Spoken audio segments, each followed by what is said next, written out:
There's a pressure people feel now that's hard to describe. Not sharp, not sudden. It doesn't arrive as panic or fear. It settles quietly, like weight added a little at a time. Most people don't wake up thinking something is wrong with money. They just notice that things feel tighter than they remember. The same routines, the same effort, the same sense of responsibility. You work, you pay what you owe, you try to stay ahead. And yet, there's less room to breathe. Not because you became careless, not because you stopped trying.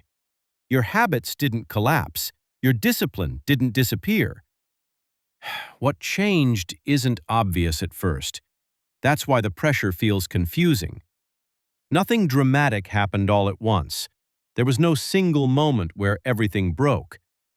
Prices didn't explode overnight. Bills didn't suddenly double. They crept. Quiet increases, small adjustments, tiny monthly differences that didn't feel threatening on their own until they stacked. Groceries cost a little more than last year. Rent rose, then rose again. Insurance adjusted itself upward without asking. Subscriptions renewed automatically. Fees appeared where there weren't fees before. Individually, none of it felt catastrophic. Together, it changed the atmosphere. Money used to feel like something you managed. Now, it feels like something you react to. Not because you lost control, but because control became more expensive. What makes this pressure hard to explain is that effort stayed the same. You didn't suddenly decide to care less. You didn't stop showing up. The hours didn't shrink, the responsibilities didn't lighten. If anything, expectations increased. People adapted quietly. They cut small comforts. They delayed purchases. They told themselves it was temporary. But temporary stretched into normal, and normal started to feel heavier than it used to. Not unbearable, just constantly present. This is the part no one talks about. The slow erosion, the narrowing margin, the feeling that money demands more attention than before. It's not that life became unaffordable overnight, it's that the buffer disappeared. The space between income and expense got thinner without announcing itself. That's why people struggle to explain what feels wrong. They're not drowning, they're treading water, with less energy to spare. And when pressure builds slowly, people assume it must be personal, that maybe they mismanaged something, maybe they should be doing better. That question sits quietly in the background. Why does this feel harder than it used to? Not angry, not loud, just unanswered. If this feels familiar, if you've felt this pressure but never had words for it, this channel isn't here to motivate you. It's here to help you see clearly. If that resonates, like the video. Subscribe. More clarity is coming. One of the most confusing parts of this shift is that nothing about your effort dramatically changed. You didn't suddenly become lazy. You didn't decide to care less. Most people did the opposite. They worked more hours. They took on more responsibility. They became more efficient with their time. They adapted. And for a while, adaptation worked. Until it didn't. There's a moment people don't talk about. Not because it's dramatic, but because it's unsettling. It's the moment you realize that doing everything right no longer produces the same result. The same work that once created progress now only maintains position. Forward motion turns into maintenance. You're running, but the scenery isn't changing. This is where frustration quietly begins. Not explosive frustration, not anger. It's the slow kind, the kind that settles in and stays. Because effort is supposed to matter. For most of modern life, it did. Work more, earn more, be responsible, move ahead, delay gratification, build stability. That relationship didn't vanish overnight. It weakened. Returns diminished. Costs rose faster than compensation. Margins thinned. And none of it was announced. Raises arrived smaller than expected. Promotions came with more duties than relief. Extra income was absorbed before it could change anything. Not stolen, not taken, absorbed. This is where people start questioning themselves. Am I doing enough? Am I missing something? The pressure feels personal because the system feels invisible. You only see your side of the equation. You don't see how slowly wages move. You don't see how quickly costs adjust. You just feel the result. More effort, same outcome. Sometimes less. This is where exhaustion sets in, not physical, but psychological. Because when effort stops working, motivation quietly erodes. People don't give up immediately. They push harder, they optimize, they sacrifice, until one day they realize they're not building anymore. They're just holding the line. And holding the line requires constant attention. There's no rest in maintenance. This is why money feels heavier now, not because effort vanished, but because effort lost leverage. You're still doing your part. The environment simply changed without asking your permission. And when the rules shift quietly, people blame themselves loudly. They shouldn't. Pause for a second. If you're still listening, it's probably because this didn't feel exaggerated. That's intentional. If this way of thinking matters to you, like the video, subscribe. We'll keep going deeper. What makes this pressure difficult to understand is not its intensity. It's its invisibility. Most systems don't announce themselves. They don't explain when they change. They simply adjust in the background while people live inside the results. You don't see inflation when it happens. You feel it months later. You don't see wage stagnation. You notice it when progress stalls. This delay creates confusion because cause and effect no longer arrive together. When outcomes worsen without a clear event, the mind searches for explanations, and it usually looks inward. Maybe I should have planned better. Maybe I made the wrong choices. Maybe everyone else figured something out that I missed. This is how systemic pressure gets mistaken for personal failure. Not because people are irrational, but because the system is distant. You interact with prices daily. You interact with wages occasionally. You feel expenses constantly. You negotiate income rarely. That imbalance shapes perception. When costs rise quietly and repeatedly, they feel like your responsibility. When income moves slowly or not at all, it feels like your limitation, even when it isn't. This is why conversations around money often become emotional, not because money is emotional, but because confusion is. People aren't upset that systems exist. They're unsettled by not being able to see them. Invisibility creates doubt, and doubt turns inward. People question their intelligence, their discipline, their worth. But most of this pressure was never meant to be negotiated individually. It was designed to operate at scale. Costs adjust automatically. Wages adjust selectively. One responds to markets, the other responds to leverage. Most people don't have leverage. They have responsibility. Responsibility without leverage creates quiet exhaustion. You're accountable without being influential. That's why effort feels heavier now, not because effort lost value, but because it's operating inside a system that doesn't reward it proportionally anymore.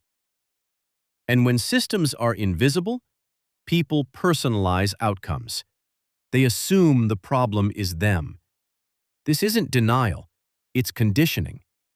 For decades, people were taught that effort and outcome move together. When that relationship weakens, the belief doesn't disappear. It turns into self-questioning. That's the real weight people are carrying, not just higher costs, but unresolved confusion, a sense that something changed without ever being explained. Most content talks at you. This one sits with you. If that difference stood out, if this felt real instead of loud, like the video, subscribe. This channel is built for people who notice patterns. Once you step back far enough, the picture starts to sharpen. Not into blame, not into anger, into context. Money didn't suddenly become complicated. The environment around it did. And environments shape outcomes more than effort ever could. For a long time, stability came from participation, work, consistency, patience. Those rules weren't illusions, they just weren't permanent. Systems evolve quietly. They don't warn the people living inside them. They don't pause for understanding. They simply move. And when they do, old assumptions stop working first. This is where clarity matters. Not clarity as motivation, clarity as orientation. Understanding that pressure isn't proof of failure changes how you carry it. It stops being a verdict and becomes information. Information doesn't judge you, it just tells you where you are. Most people never reach this point. They stay stuck between effort and confusion, pushing harder without seeing further. That's where exhaustion comes from. Not from work, but from working without perspective. Perspective doesn't solve everything, but it prevents you from fighting the wrong enemy. This video wasn't meant to explain inflation, or wages, or economics.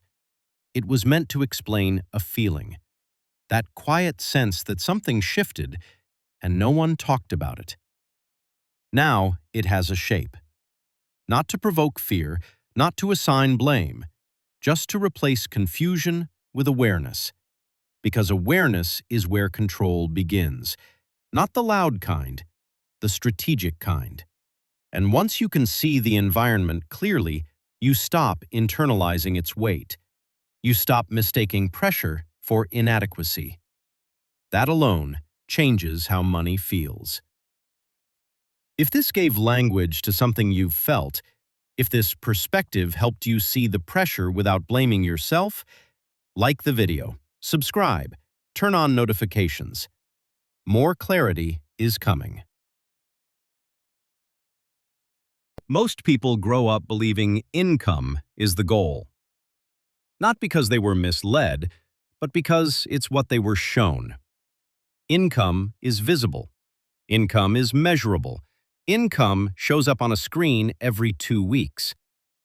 From the beginning, progress is framed as earning more. Better grades lead to better jobs. Better jobs lead to higher pay. Higher pay is treated like success. It's simple, it's intuitive, and it feels logical. When someone asks how you're doing, they're usually asking about income. What do you do? How much do you make? No one asks what you own. No one asks what would happen if the income stopped. Those questions stay quiet. So, over time, income becomes the scoreboard. More income means you're winning. Less income means you're behind. This belief doesn't come from greed, it comes from repetition. Income is easy to compare, easy to celebrate, easy to explain. Wealth isn't. Wealth doesn't announce itself. It doesn't show up as applause. It doesn't arrive on a schedule. Most of the time, wealth is invisible. It sits quietly in the background, doing its work without being noticed. Because of that, people learn to chase what they can see. They optimize for income without ever being taught what income actually represents. Income feels like progress because it moves. It rises, it falls, it responds to effort. That movement creates the illusion of advancement. As long as numbers change, it feels like something is happening. But movement isn't the same as position, and that distinction rarely gets explained. So people do what makes sense. They work harder, they chase promotions, they stack credentials. Each increase feels like progress, until it has to be repeated. Again, and again, and again. This is where the confusion quietly forms, because income rewards participation, not permanence. Stop participating, and income stops too. But no one frames it that way. Instead, income is treated like stability, like something you have, rather than something you constantly generate. That misunderstanding isn't accidental. It's cultural. Entire systems are built around income because income keeps people moving, showing up, producing, participating. Wealth doesn't need constant participation. That's why it's discussed less. So when people feel stuck despite earning more, they don't question the definition. They question themselves. They assume the problem is effort, not structure, not measurement, not framing. That's where this conversation begins, not with judgment, not with advice, just with separating two things that were never the same to begin with. Most content talks at you. This one sits with you. If that difference stood out, if this felt real instead of loud, like the video, subscribe. This channel is built for people who notice patterns. There's a moment many high earners reach that feels confusing rather than celebratory. From the outside, everything looks right. The income is strong. The title sounds impressive. The numbers suggest progress. But internally, something feels off. The pressure didn't disappear. In some cases, it intensified. This is where the income narrative starts to crack. Because earning more doesn't automatically mean having more control. High income often comes with higher expectations, more responsibility, less flexibility, greater dependence on continued performance. The income rises, but so does the cost of losing it. That risk stays quietly in the background. Remove the paycheck, and everything pauses. Bills don't adjust downward. Obligations don't wait. Lifestyle expands naturally around income, not recklessly, not irresponsibly, incrementally. A better place to live, reliable transportation, convenience where time is scarce. None of it feels excessive, it feels earned. But expansion increases dependence. More income is now required just to stay in place. This is how high earners become fragile without realizing it. Not financially irresponsible, financially exposed. Income solves immediate problems. It pays bills. It reduces stress in the short term. But income doesn't change position. It doesn't create distance between effort and survival. It requires ongoing permission from employers, from clients, from markets. As long as that permission exists, the income flows. When it doesn't, everything tightens. This is why high income doesn't feel like freedom. It feels like responsibility multiplied. The margin for error shrinks. Time off becomes complicated. Risk feels expensive. The irony is subtle. The higher the income, the harder it becomes to step away. Not because people are trapped, but because they're needed to maintain the system their income depends on. This isn't failure, it's structure. Income rewards presence. Remove presence, and the reward disappears. That's why pressure persists even as numbers grow, because income increases scale, not control. This is the distinction most people never make. They feel stuck, but can't explain why. And without language for the problem, they keep chasing the same solution. More income.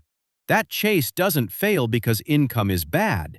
It fails because income was never meant to do what people expect it to do. If this made sense to you, you already understand more than most people do. This channel exists for that kind of awareness.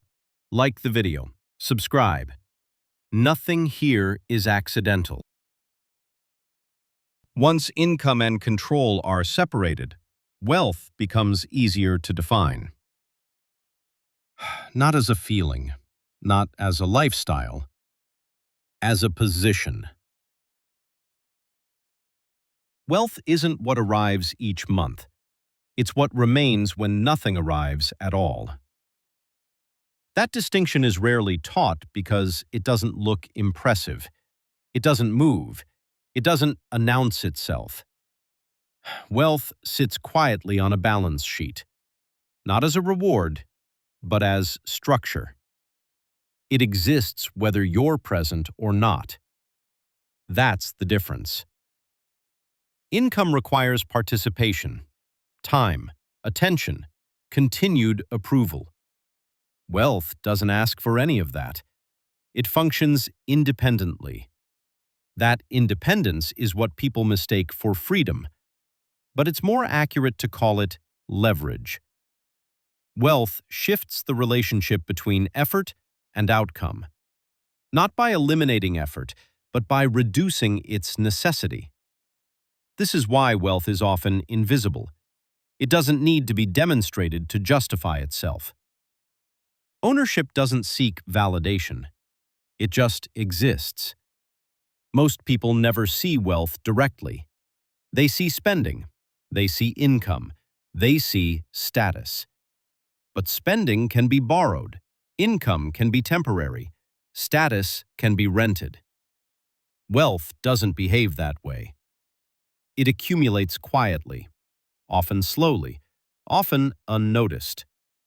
This is why high income and low wealth can coexist comfortably, for a while. As long as income continues, the difference stays hidden. The moment income pauses, the truth becomes visible. Not emotionally, structurally. Wealth absorbs shock. Income doesn't. Wealth creates time.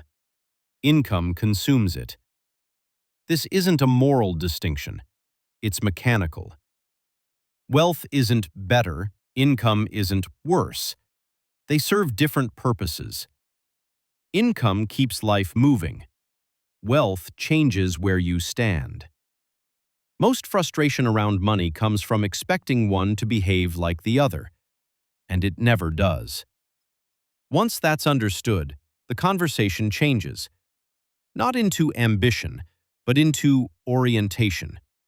You stop asking how much you earn and start noticing what depends on you to exist. That awareness alone creates distance from pressure. Not freedom, but stability. Before this continues, if you felt seen instead of sold to, that's the entire point of Relentless Wealth. Like the video, subscribe. We're just getting started. Once income and wealth are separated, the pressure around money begins to make sense. Not because the pressure disappears, but because it's no longer confusing. Clarity doesn't remove weight. It changes how you carry it. Income is movement. It flows in, it flows out. As long as you keep moving, income responds. Stop, and it stops too. That doesn't make income fragile. It makes it conditional. Wealth works differently. It doesn't care how fast you move.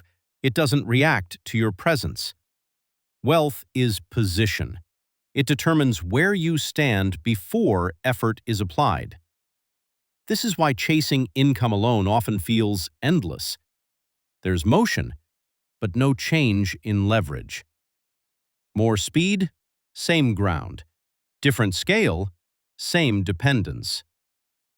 Income solves problems. It pays bills. It reduces immediate stress.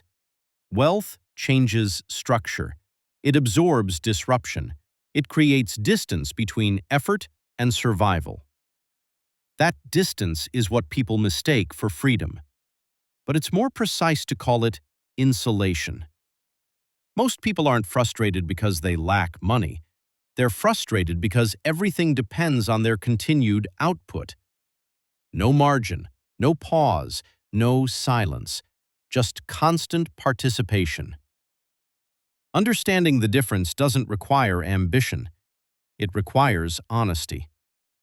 Honesty about what income can do, and honesty about what it can't. Wealth isn't a lifestyle upgrade. It's a structural shift. And structural shifts don't start with action. They start with awareness. Awareness of what moves and what stays. Awareness of what depends on you and what doesn't. Once you see that clearly, money stops feeling abstract. It becomes contextual, not emotional, not moral, just mechanical. That understanding is the foundation. Everything else builds on top of it. If this helped you separate income from wealth, if this gave you language for something you've felt but never named, like the video, subscribe, turn on notifications. This channel is about clarity.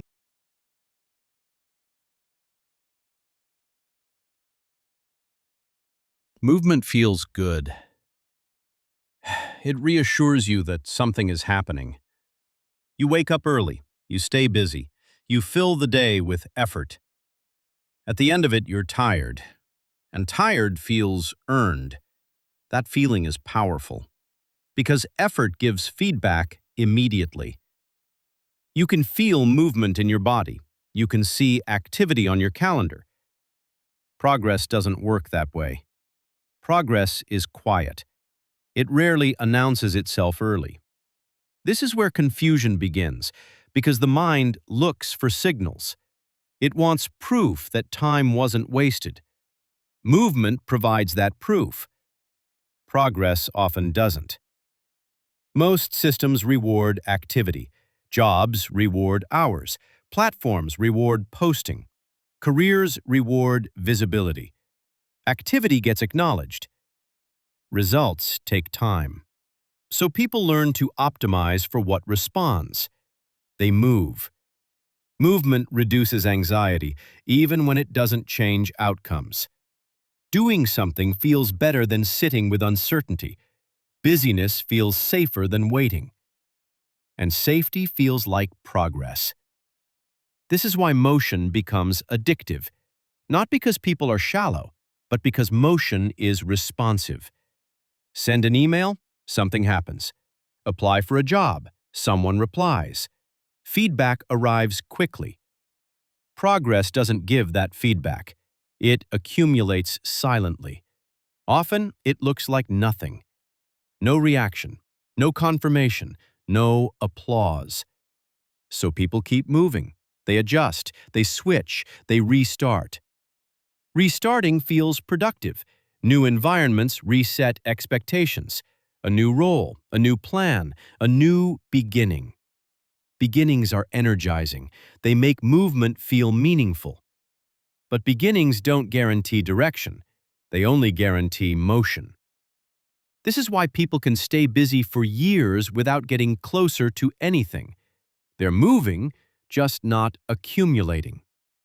Movement consumes energy. Progress conserves it. One feels active, the other feels slow. So the world trains people to move, to stay visible, to stay occupied, to stay responsive. Very few systems reward stillness or patience. That doesn't mean movement is wrong. It means it's easy to mistake. When movement becomes the goal, direction stops being questioned. Speed replaces clarity. People don't ask where they're going. They ask how fast they can move. That's the illusion. Movement feels productive, even when nothing is changing underneath. Understanding this doesn't slow you down. It changes what you pay attention to. Because once motion and progress are separated, busyness loses its authority, and direction becomes visible. Before this continues, if you felt seen instead of sold to, that's the entire point of Relentless Wealth. Like the video, subscribe. We're just getting started. When movement stops producing results, people rarely stop moving. They change direction. A new role, a new company, a new environment. On the surface, it looks like progress, new title, new responsibilities, sometimes even more pay. But structure doesn't change just because scenery does, and position isn't altered by motion alone. This is where job hopping becomes misleading, because it feels decisive. Leaving something feels like movement.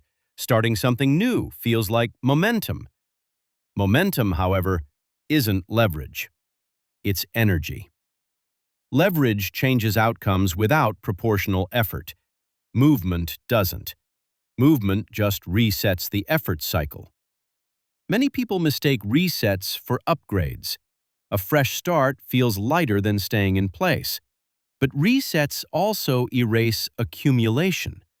Tenure restarts, trust resets, compounding starts over. Nothing carries forward automatically. Only activity does. This is why someone can move frequently and still feel stuck. They're restarting, not repositioning. Repositioning changes how effort converts to outcome. Restarting only changes where effort is applied. Same input, same structure. Income might adjust slightly, stress might feel different, but dependency stays intact. Effort is still required for everything to continue. This creates a strange loop. The more movement happens, the less progress is felt, because motion consumes time, and time is the only thing that allows accumulation. Job hopping often comes from clarity. People sense something isn't working. That instinct isn't wrong. The mistake is assuming movement alone fixes it. New roles create new learning curves, new expectations, new politics, new proving periods. All of that delays compounding. Not because compounding is impossible, but because it requires continuity. Continuity is boring. It doesn't feel productive early. That's why movement feels smarter. It creates visible change. But visible change isn't structural change. It's cosmetic. The position stays the same. This is why people can spend years advancing without ever increasing leverage. They're changing locations, not changing mechanics. And because the movement looks intentional, it rarely gets questioned. Busyness provides cover. From the outside, it looks like ambition. From the inside, it feels exhausting. Nothing accumulates. Everything resets. That's when frustration deepens, not because effort disappeared, but because effort stopped converting. This is the trap. Movement feels like progress until time reveals it isn't. Most content talks at you. This one sits with you. If that difference stood out, if this felt real instead of loud, like the video, subscribe. This channel is built for people who notice patterns. One of the reasons movement is so misleading is that it feels cumulative. You did something yesterday. You did something today. It feels like you're stacking effort. But most activity doesn't stack. It resets. Effort tied to activity expires quickly. When the day ends, the value of that effort mostly ends with it. Tomorrow requires the same input just to maintain position. Nothing carries forward automatically. This is why busyness is deceptive. It consumes energy without creating momentum. Momentum feels like something building, but building requires persistence, not repetition. Repetition looks productive because it fills time. Persistence changes structure. Most activity is repetitive. Emails need to be sent again. Meetings need to be attended again. Tasks reappear every morning. The system resets itself daily. So does the reward. This is why effort feels endless. It never accumulates into relief. Compounding requires continuity. Something must remain after effort stops. If the result disappears when you step away, it isn't compounding. It's maintenance. Maintenance feels responsible. But maintenance doesn't create distance between effort and outcome. It keeps them tightly linked. This is where people get trapped. They increase activity hoping volume will substitute for structure. It doesn't. Volume only increases fatigue. Compounding isn't dramatic. It doesn't respond to intensity. It responds to continuity inside the same structure. That continuity is uncomfortable. It feels slow. It feels unresponsive. There's no daily confirmation that it's working. No immediate feedback loop. That absence of feedback is why people abandon compounding paths early. They mistake silence for failure. So they return to activity, because activity responds. This cycle repeats quietly. People move constantly while nothing accumulates. Years pass. Effort is spent. Fatigue increases. Progress doesn't. This isn't a discipline problem. It's a structural one. Activity without persistence cannot compound, no matter how intense it feels. Progress requires something to stay in place long enough for time to work on it. Movement disrupts that process. It replaces continuity with novelty. Novelty feels like progress, but novelty resets the clock. This is why scattered motion creates exhaustion instead of leverage. Nothing is allowed to age. And without aging, nothing compounds. Once this is seen clearly, busyness loses its appeal. Not because effort is bad, but because effort without accumulation is costly. Movement feels productive. Progress feels quiet. Confusing the two is what keeps people running in place. If this feels familiar, if you've felt this pressure but never had words for it, this channel isn't here to motivate you. It's here to help you see clearly. If that resonates, like the video. Subscribe. More clarity is coming. Once movement and progress are separated, the pressure to stay busy starts to fade. Not because effort stops mattering, but because effort stops being misused. Movement answers anxiety. Direction answers outcomes. Speed feels productive because it creates sensation. Faster days, full schedules, constant motion. Direction feels different. It doesn't announce itself. It doesn't demand urgency. Direction quietly filters effort. It decides what compounds and what expires. This is why clarity feels slower than intensity. Clarity removes noise. When direction is clear, movement becomes selective. Not everything deserves energy. That selectivity feels uncomfortable at first. Doing less feels risky in a world that rewards motion. But doing everything is what keeps people stuck. Progress doesn't come from speed. It comes from alignment. Alignment lets time work uninterrupted. Speed interrupts that process. This is why some people appear calm while others stay frantic. Not because they care less, but because they're not chasing feedback. Feedback belongs to movement. Outcomes belong to direction. Once direction is clear, busyness loses authority. Being occupied stops feeling productive. Not everything that fills time moves you forward. This isn't an argument against action. It's an argument for intention. When direction is missing, movement becomes a distraction. When direction is present, movement becomes leverage. The difference isn't effort. It's focus. Most people don't need to move faster. They need to stop moving blindly. Clarity doesn't rush you. It anchors you.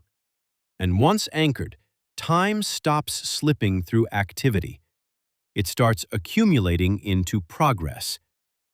That's the shift. Not more motion, not more intensity, just a clear direction that allows effort to finally stack. If this helped you separate movement from progress, if this gave clarity instead of urgency, like the video, subscribe, turn on notifications. More perspective is coming.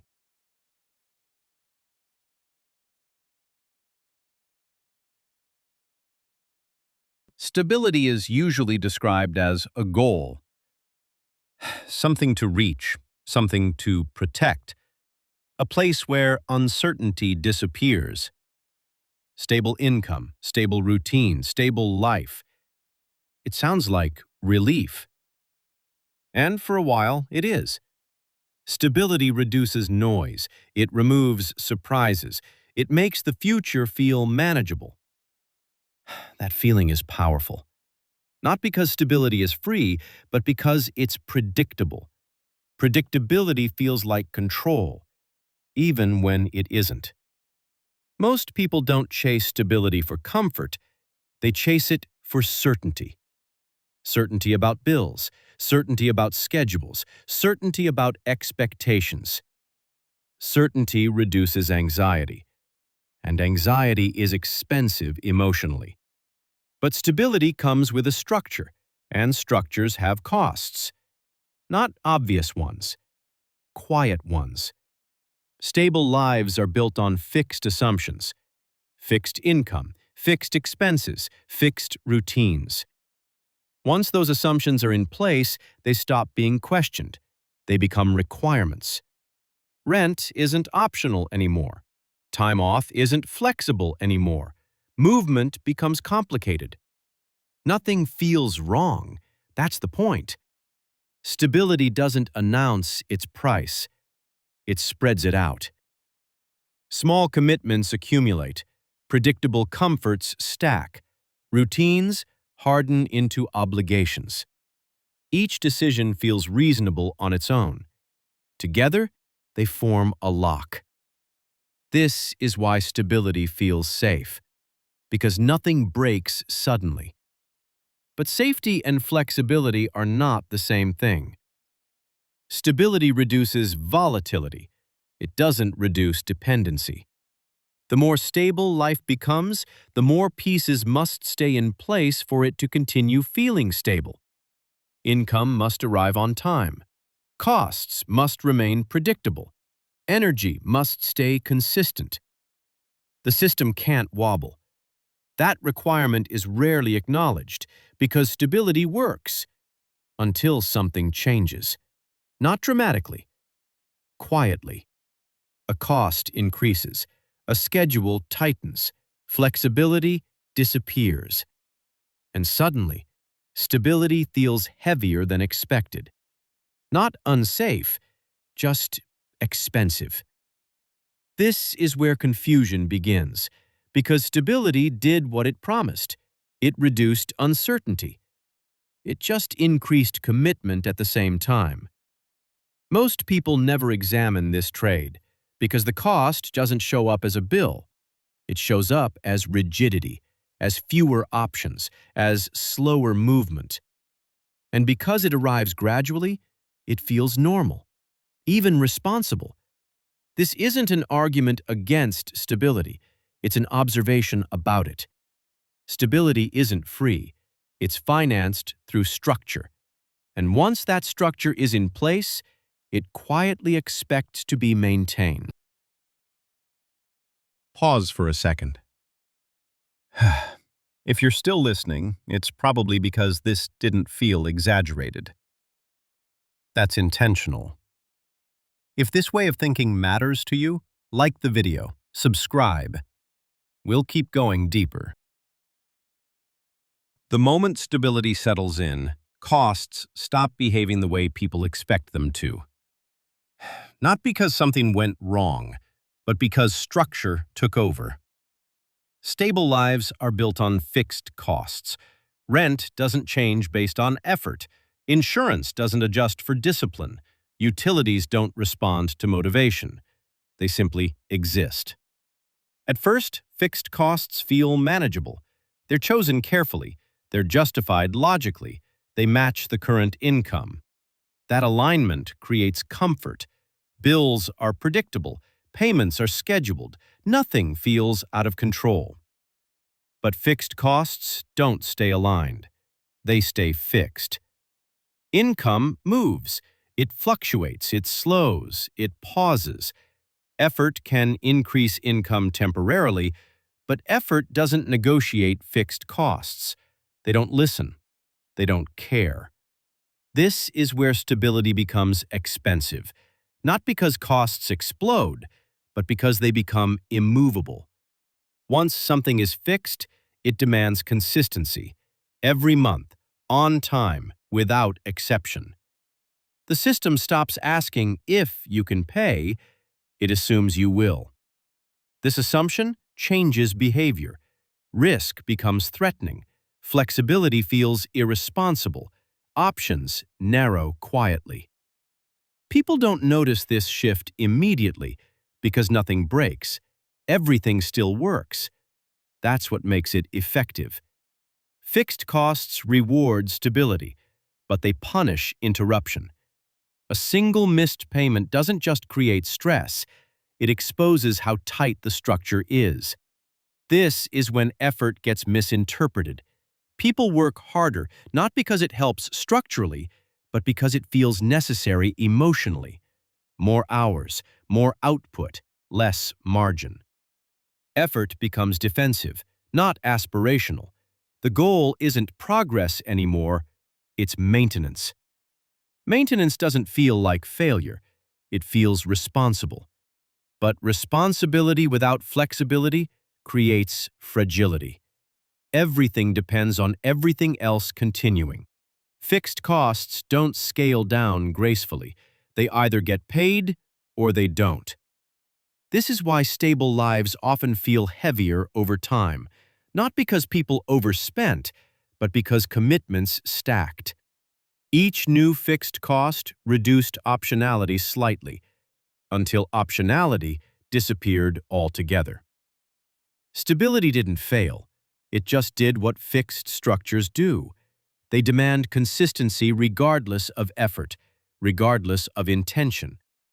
That's the hidden price of predictability, not money alone, but flexibility surrendered quietly. Most people never calculate that cost because it doesn't arrive as a number. It arrives as obligation, as pressure, as a narrowing of choices. And once fixed costs dominate the structure, effort stops changing the equation. It only keeps it running. Most content talks at you. This one sits with you. If that difference stood out, if this felt real instead of loud, like the video, subscribe. This channel is built for people who notice patterns. Comfort rarely feels like a decision. It feels like a consequence, something that arrives after effort has already been spent. Work hard long enough and comfort feels earned. A better place to live, reliable routines, fewer disruptions. None of that feels excessive. It feels reasonable. That's why comfort is rarely questioned. It doesn't look like risk. Comfort removes friction. It saves time.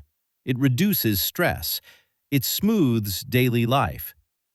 But friction is also feedback. And when friction disappears, so does information. Comfort doesn't announce its trade. It doesn't say what it's costing. It just asks to be maintained. Once comfort is in place, life reorganizes around it. Schedules adapt. Expenses stabilize. Expectations harden.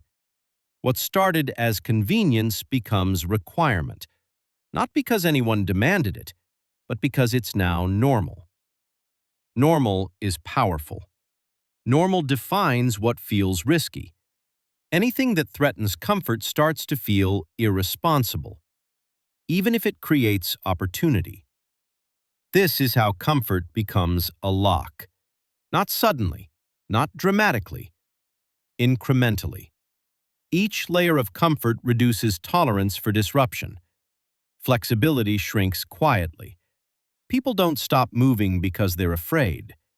They stop moving because movement threatens stability.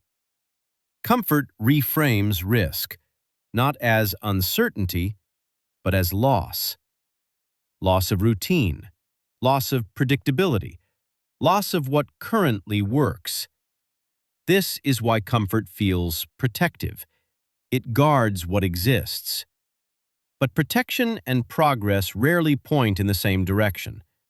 Comfort doesn't eliminate ambition, it redirects it. Goals shift from expansion to preservation, from exploration to maintenance. Nothing is wrong. That's what makes the lock effective. People don't feel trapped, they feel settled. And settlement feels like maturity, like responsibility.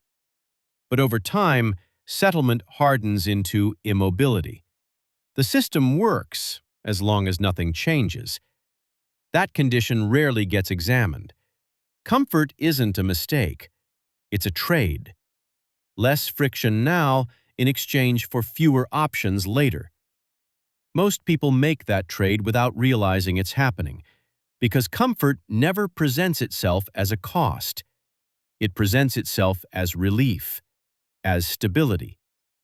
And once relief becomes the priority, flexibility quietly exits the room. If this made sense to you, you already understand more than most people do. This channel exists for that kind of awareness. Like the video, subscribe. Nothing here is accidental. By the time stability feels expensive, it has usually already worked. Not failed, not collapsed. Worked exactly as intended. Bills are predictable. Routines are reliable. Life feels organized. That's why stability is so attractive. It replaces uncertainty with structure. But structure always comes with conditions. Conditions don't announce themselves. They reveal themselves over time. Stable systems assume continuity, that income continues, that energy remains available, that circumstances don't shift too far. As long as those assumptions hold, stability feels like safety. When they don't, it feels like weight. Not danger, just pressure. This is the trade most people never articulate. Less volatility now for fewer options later. Comfort smooths the present. It doesn't expand the future. That doesn't make comfort wrong. It makes it specific. Stability solves short-term uncertainty. It doesn't solve long-term rigidity. Over time, people notice this quietly, not as regret, but as limitation. They feel less able to pivot, less able to absorb change, less tolerant of disruption. Not because they became weaker, but because their structure became tighter. Every stable decision narrowed the path slightly, until the path felt fixed. At that point, stability stops feeling neutral. It feels expensive. Expensive not only in money, but in optionality, in time, in movement, in choice. This is where confusion usually turns into self-criticism. People assume they made mistakes. Often they didn't. They simply accepted a trade that wasn't explained to them. Stability isn't the enemy. Blind commitment to it is. There's nothing wrong with wanting predictability, but predictability has a carrying cost. Once that cost is understood, stability stops being confusing. It becomes contextual. Not something to reject, not something to worship, something to weigh. That awareness doesn't demand action. It demands honesty. Because once you see the trade clearly, you stop mistaking comfort for progress and stability for freedom.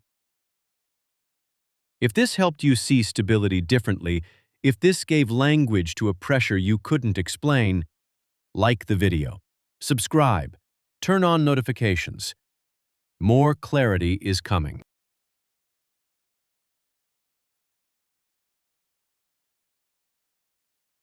Most people think they understand time.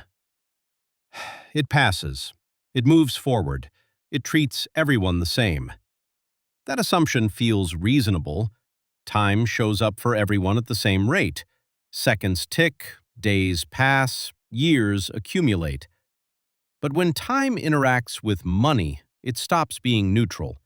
It stops behaving like a backdrop and starts behaving like a force. This is where most misunderstandings begin, because people experience time emotionally, but money experiences it mechanically. Time doesn't reward effort, it rewards position. Two people can move through the same years with the same discipline, the same work ethic, the same intentions, and end up in completely different places. Not because one worked harder, but because time amplified what they were already connected to. Time multiplies structures, not effort, not intention, not sacrifice. This is uncomfortable to accept because it contradicts how progress is usually explained. We're taught that time plus work eventually equals results. Sometimes it does, but only if the structure underneath allows time to accumulate instead of reset. Most people live inside resets. Every month begins again. Every paycheck starts over. Every year clears the board. From the inside, it feels like motion. From the outside, it looks like repetition. Time passing doesn't guarantee progress. It only guarantees exposure. Exposure to costs, exposure to inflation, exposure to systems that adjust quietly. When people say, "I'll deal with money later," they assume later is neutral, that nothing meaningful changes while they wait. But waiting is still positioning, just not an intentional one. Time doesn't pause outcomes, it compounds them, for better or worse. This is why time feels unfair to some people. They didn't waste it, they didn't abuse it, they just assumed it would behave passively. It never does. Time amplifies what exists. If there's ownership, it grows quieter and stronger. If there's dependence, it grows heavier. Most people don't notice this early, because early effects are subtle. Nothing breaks, nothing collapses. It just slowly becomes harder to change direction. This is why understanding time matters before understanding money.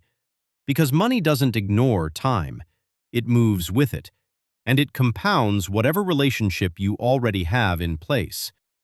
Time isn't cruel, it's consistent, and consistency favors structure long before it favors effort.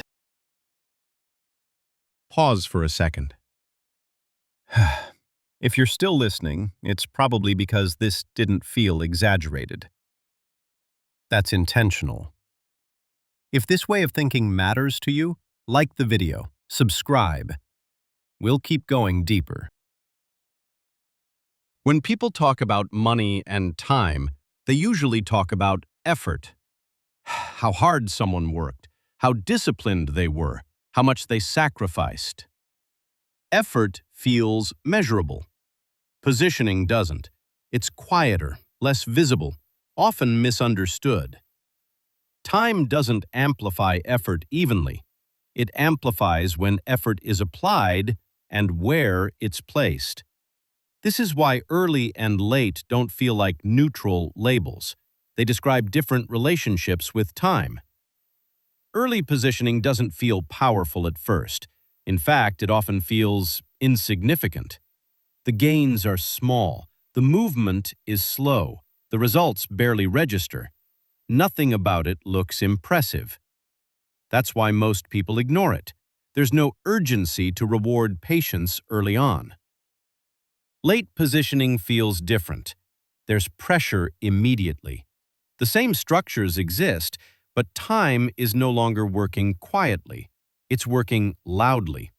Late positioning compresses outcomes. Mistakes feel heavier. Delays feel expensive. Effort increases, but leverage doesn't. Everything requires more input for less visible change. This contrast creates a common illusion that early success was effortless and late struggle is personal. Neither is true. The difference isn't motivation, it's exposure. Early positioning has more time to absorb mistakes. Late positioning has less room to adjust. Time forgives early uncertainty. It punishes late hesitation. That's why hindsight feels unfair. Looking back, outcomes appear obvious, but they weren't obvious at the time. They were just early. This is why effort alone never explains outcomes. Two people can apply the same intensity at different points in time and experience completely different results. One feels steady progress.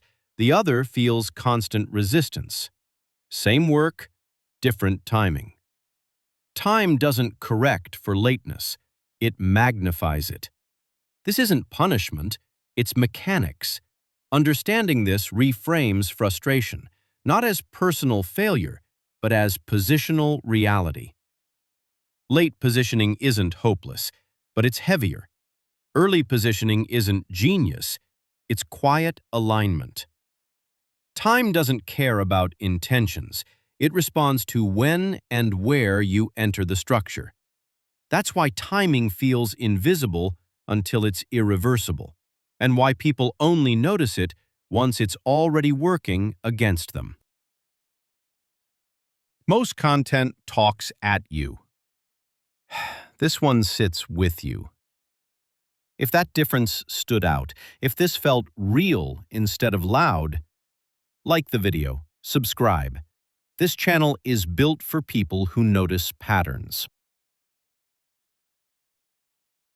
One of the quietest misunderstandings about money is believing that all earnings age the same way. They don't. Time treats income and assets very differently. Income exists in moments. It arrives, it gets used, it disappears. Each paycheck resets the clock. What you earned last month doesn't help you earn this month. The process starts over every single time. This is why income feels exhausting. It demands constant renewal. Time doesn't build on income. It clears it. Assets behave differently. They don't reset with time. They accumulate inside it. An asset doesn't care how many times you check on it. It ages forward regardless. Time compounds assets even when nothing feels like it's happening. Growth doesn't announce itself. This is why early ownership feels slow. The effects are microscopic at first.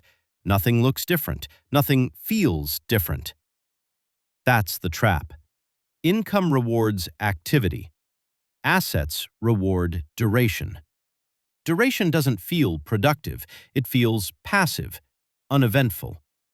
So people underestimate it. They overvalue visible effort and undervalue invisible time. This is why working longer doesn't stack the way people expect. More hours don't layer on top of each other. They replace each other. Yesterday's effort expires when today begins. Assets don't expire daily. They persist. This persistence is what time favors, not because assets are special, but because they remain present. Time doesn't reward movement. It rewards continuity. This is why income can rise for decades and still leave people exposed. There's no accumulated protection. The moment income stops, time stops working in your favor. It starts working against you. Assets reverse that relationship. They allow time to continue operating even when effort pauses. That doesn't mean effort disappears. It means effort stops being the sole input. Most people don't struggle with money because they misunderstand effort. They struggle because they misunderstand aging. They assume time treats all money equally. It never has. Time clears income. Time compounds assets. That difference explains more frustration than most people realize. If this feels familiar, if you've felt this pressure but never had words for it, this channel isn't here to motivate you. It's here to help you see clearly. If that resonates, like the video. Subscribe. More clarity is coming. Delay is usually misunderstood as inaction, as if nothing is happening while nothing is chosen. But time doesn't interpret delay that way. To time, delay is still a position, just one without intention. When people say they'll deal with money later, they assume later preserves options, that nothing meaningful changes in the meantime. But delay doesn't freeze outcomes. It quietly narrows them. This is why delay is costly even without mistakes, even without bad decisions. Compounding doesn't wait for clarity. It responds to presence. If something isn't positioned to compound, time doesn't pause. It moves on. That movement has consequences, not visible ones, structural ones. The cost of delay isn't dramatic. There's no penalty notice, no warning signal. Just fewer years left for time to do its work, and fewer chances to adjust direction. This is why late positioning feels heavy, not because the opportunity disappeared, but because time became compressed. When time is abundant, mistakes dissolve. When time is scarce, mistakes compound. Delay converts flexibility into urgency, and urgency makes everything feel expensive. People often confuse patience with delay. They aren't the same. Patience is structured waiting. Delay is unstructured exposure. One works with time. The other lets time work alone. This distinction explains why some people move slowly and still advance, while others move constantly and feel stuck. It's not speed that matters. It's alignment. Delay feels harmless early because the cost is invisible. But invisibility doesn't mean absence. Time is still charging, just quietly. By the time the cost becomes obvious, the discount is gone. Only full price remains. This is why people look back and feel confused. They didn't make catastrophic mistakes. They just assumed nothing was happening while they waited. Something always is. Time doesn't punish delay. It simply reallocates advantage to whatever was already positioned. That's the cost most people never calculate. Not money lost, but years that never compounded. Understanding this isn't about regret, it's about precision. Because once delay is seen clearly, it stops feeling neutral. It becomes visible for what it is. If this made sense to you, you already understand more than most people do. This channel exists for that kind of awareness. Like the video, subscribe. Nothing here is accidental. Once time is understood correctly, urgency loses its grip. Not because time stops mattering, but because speed stops being confused with progress. Speed feels productive. Alignment feels quiet. Most people are taught to move faster when outcomes disappoint them. Work harder, accelerate, compress timelines. That instinct makes sense inside systems that reward activity. But time doesn't reward activity. It rewards consistency applied to the right structure. Without alignment, speed just burns energy. This is why patience is misunderstood. People think patience means waiting. It doesn't. Patience means remaining aligned long enough for time to matter. Waiting without alignment is delay. Alignment without speed is positioning. One wastes years, the other uses them. Time doesn't ask how busy you were. It only reflects what you stayed connected to. This is why some outcomes look effortless in hindsight. They weren't rushed. They weren't optimized. They were allowed to age. Quietly. Uninterrupted. Money behaves the same way. It doesn't respond to intensity. It responds to duration inside the right structure. Once that's understood, pressure changes shape. It becomes informational instead of emotional. You stop asking how fast you should move and start noticing what time is actually working on. That awareness removes panic, not because outcomes are guaranteed, but because confusion is gone. Clarity doesn't rush. It stabilizes. This is the quiet advantage most people never access. Not knowledge, not tactics, just an accurate understanding of how time behaves. Time isn't something you beat. It's something you align with. And once alignment exists, speed becomes optional.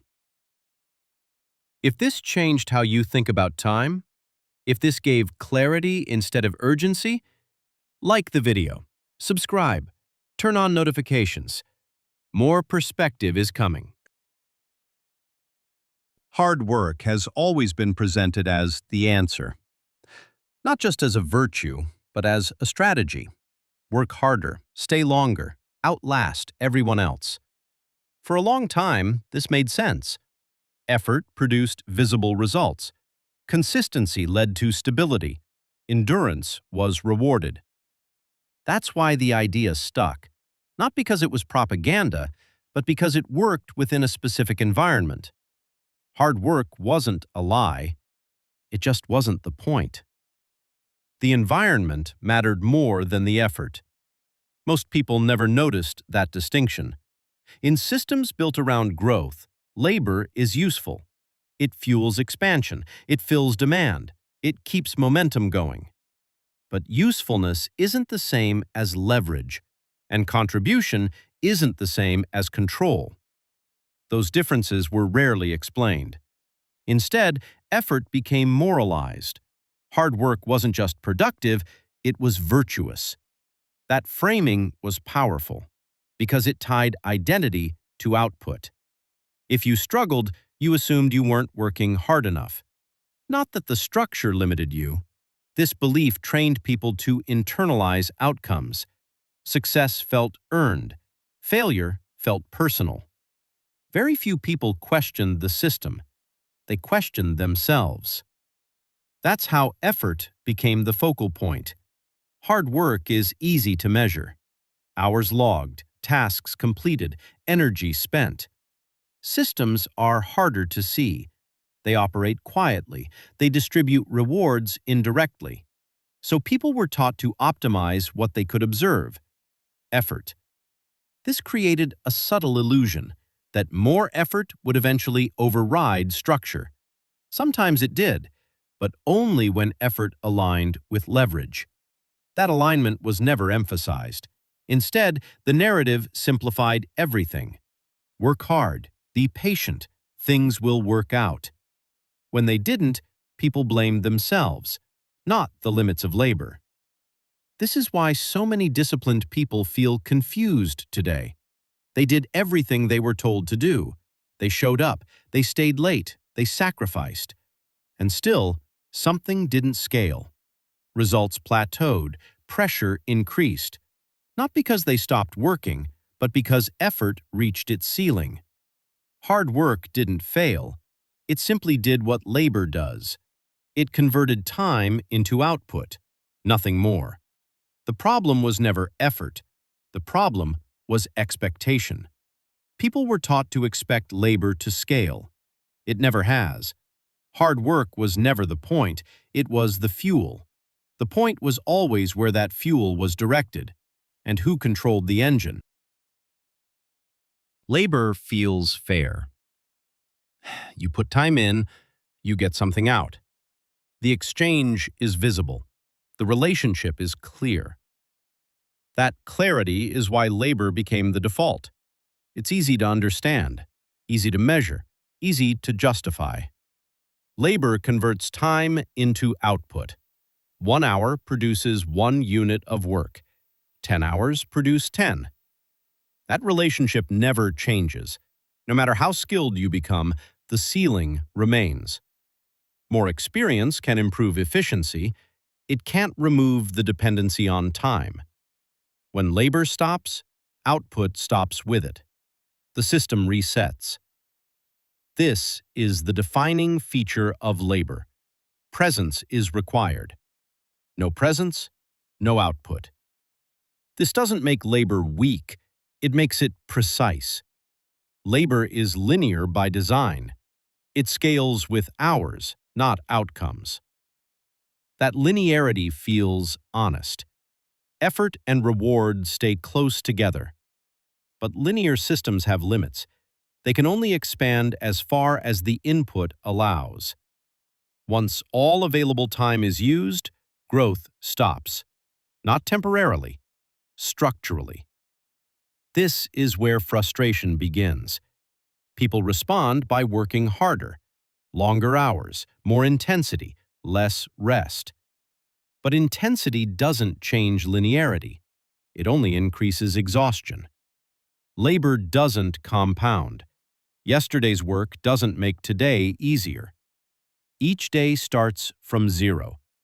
The effort must be reapplied. This daily reset is subtle. It feels normal, but it's expensive. Because resets prevent accumulation. Nothing stacks, nothing ages, nothing builds without you. This is why labor alone creates a constant sense of pressure. You're always one step away from losing momentum. Time off becomes costly. Slowing down feels dangerous. The system doesn't allow pause. It requires continuity of presence. That requirement shapes behavior. People become cautious, risk-averse, protective of routine.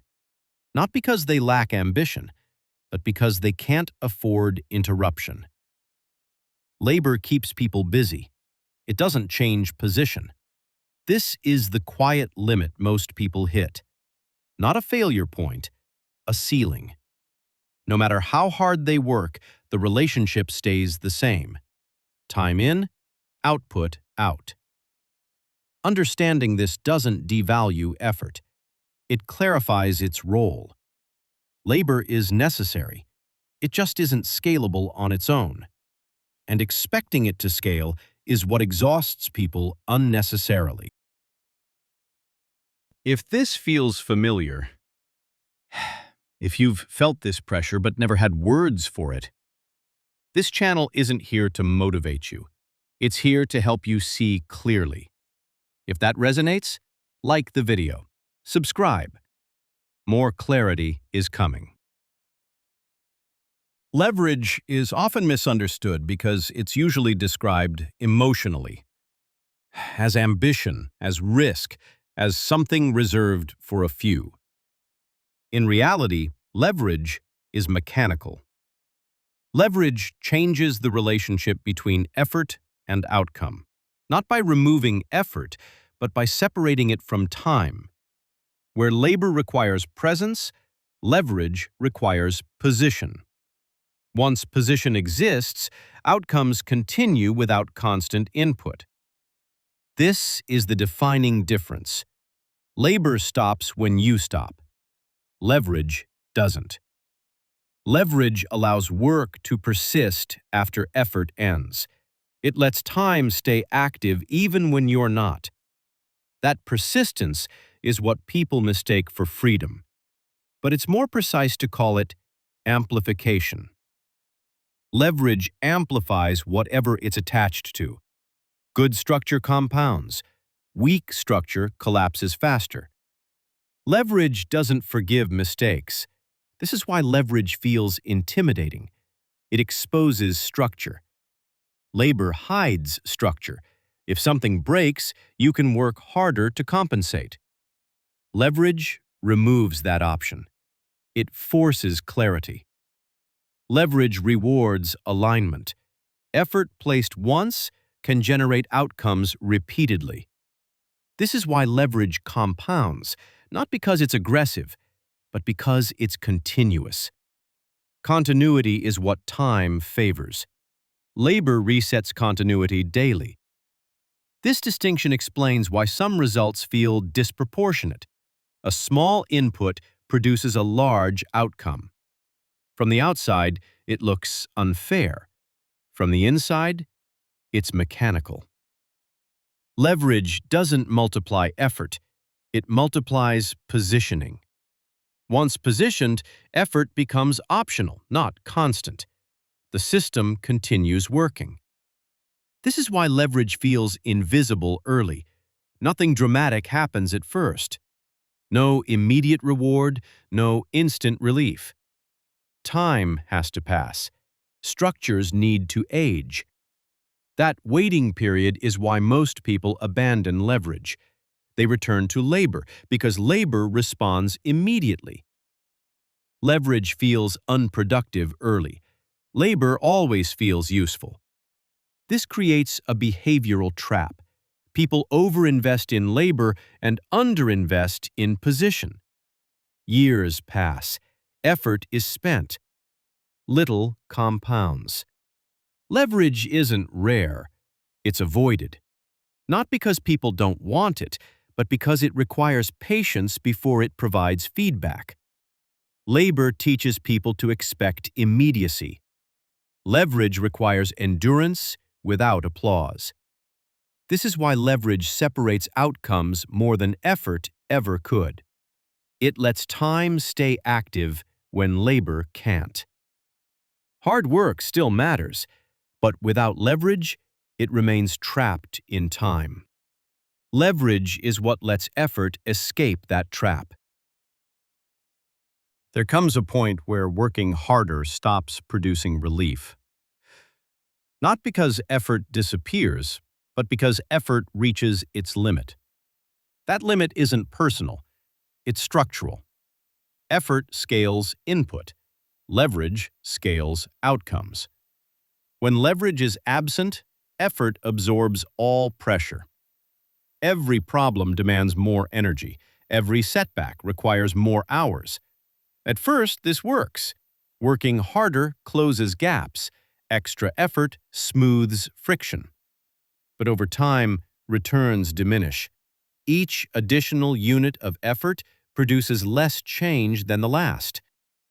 This is the plateau most people hit, not because they slowed down, but because the structure stopped responding. Labor can stretch capacity, it can't multiply it. Eventually, all available time is consumed. When that happens, pressure doesn't disappear, it concentrates. More responsibility lands on the same hours, more expectations attached to the same output. This is where effort turns heavy, not motivating, but exhausting. People respond the only way they know how. They push harder, they sacrifice rest, they compress life. Intensity replaces strategy. Endurance replaces positioning. Everything becomes effort-dependent. This is why burnout feels confusing. The person didn't stop trying. They tried too long inside a structure that couldn't scale. Effort starts competing with itself. Time spent working is time not spent recovering. Margins disappear. Energy declines. Focus fragments. What once felt productive now feels like survival. This isn't laziness, it's saturation. The system has absorbed all the effort it can. More work doesn't change the equation, it just increases the cost. This is why people feel stuck despite doing everything right. They optimized effort instead of structure. Effort amplifies leverage. It doesn't replace it. Without leverage, effort has nowhere to go. It collapses inward. That collapse shows up as fatigue, as frustration, as resentment toward work itself. Hard work didn't betray anyone.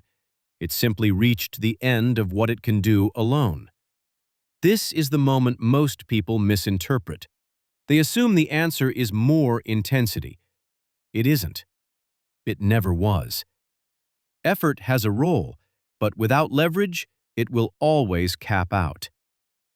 Understanding that doesn't remove responsibility. It removes confusion. Because once effort's limits are clear, pressure stops feeling personal. Once effort is separated from outcome, hard work stops being confusing. Not because it loses value, but because its role becomes clear. Hard work was never meant to scale on its own. It was meant to support something else. Structure, leverage. Effort is an input, not a strategy. When effort is treated like a strategy, people burn out trying to force outcomes. When effort is treated like fuel, outcomes depend on where it's applied. This reframes everything, not into ambition, but into accuracy. Hard work matters, just not everywhere equally. Effort applied to labor keeps things moving. Effort applied to leverage lets things compound. Same effort, different results. This is why some people appear calm under pressure. They're not working less. They're working inside structures that don't demand constant presence. Effort is still required. It's just no longer consumed daily. This is the quiet shift most people never make. They keep relocating effort instead of relocating structure. So pressure follows them. New role, new industry, same exhaustion. Because effort stayed the strategy. Once effort is repositioned, its nature changes. It becomes directional instead of reactive. Hard work stops being about endurance. It becomes about placement. Where effort lands matters more than how much is applied. This isn't an argument against discipline. It's an argument against misallocation. Discipline without leverage creates very capable exhaustion. Discipline with leverage creates distance. Distance between effort and outcome. distance between time and survival. That distance is what people confuse with freedom, but it's more accurate to call it insulation. Most people never reach this clarity, not because they lack intelligence, but because they were taught to worship effort. Once effort is demystified, it stops being emotional. It becomes technical. Hard work wasn't the point. It was always the amplifier. What mattered was what it was amplifying. When that's understood, pressure stops feeling like a personal failure. It starts feeling like a design issue. And design issues are solved with clarity, not more effort. If this helped you see effort differently, if this reframed work without dismissing it, like the video, subscribe, turn on notifications. This channel is about seeing clearly.